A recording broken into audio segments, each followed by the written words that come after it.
My name is David Berglas. I was the president of the Magic Circle for 9 years, including spending time at a place called the Victory Services Club near Marble Arch, which at that time was our headquarters. Towards the end of our tenancy there, I found out that there was a possibility that Lesley Piddington would be coming to London. Well, I had never thought in a million years that I would ever have the chance to meet somebody who would cause such a sensation in the early 50s. And in fact, I was aware that the Magic Circle had made a few remarks to the newspapers about the Piddingtons, which I think they weren't very happy about, because they wanted to get everyone to believe that they had some kind of special powers, although they always denied it and said, well, you be the judge, meaning you find out how we do it, we're not going to tell. Whereas the Magic Circle was very concerned about fake psychics who would take advantage of people, especially when they had somebody recently bereaved.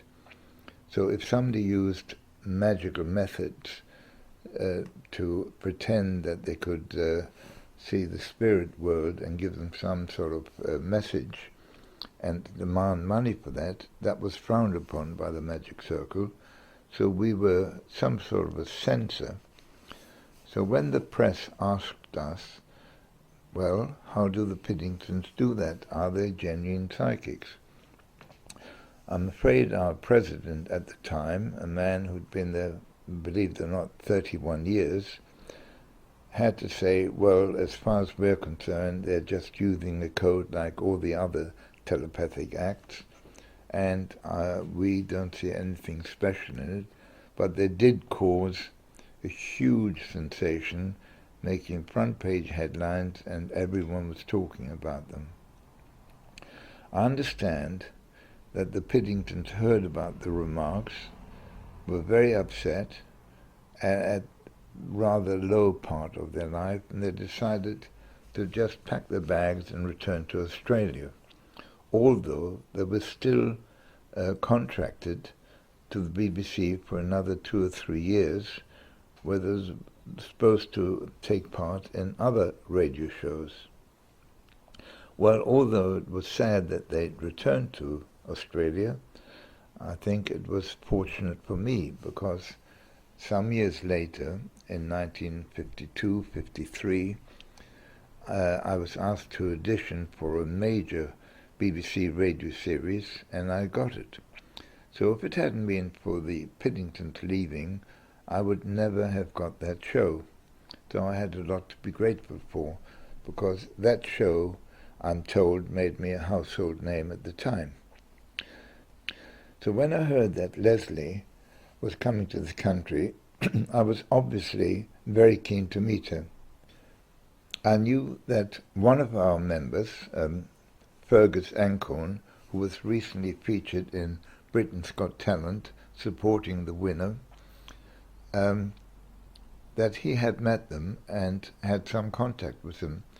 So I asked him if he could introduce me to her, and he gave me her address. I wrote to her and told her that we would love to meet her at the Magic Circle. Well, because of the remarks that the Magic Circle had made in the early 50s, she never in her imagination could think she would ever see anyone at the Magic Circle, and I, knowing what had happened, never dreamt that she would ever come there. But she wrote back to me, agreeing to come to meet me.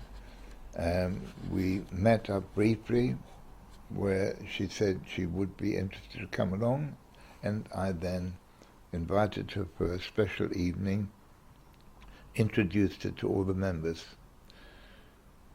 As soon as I introduced her, she got a huge round of applause, a standing ovation from all the members who remembered them, of course, and never thought they would see her. This made her very emotional, and when I started talking to her, realizing that we finally had captured her to be a guest at the Magic Circle, I got quite emotional. At that time, she was at the ripe old age of 73. Unbelievable. When you look at the photo of her smiling away and emotional, she was 73. Well, I wasn't much younger, I was 72. And this is in 1998 at the Victory Services Club near Marble Arch. I managed to get some of the members to ask her questions, nothing specific, just generally. And then she thanked me for a wonderful evening, which she would never forget. And we met up for lunch the next day. I had lunch with her and her daughter, and it was an incredible experience.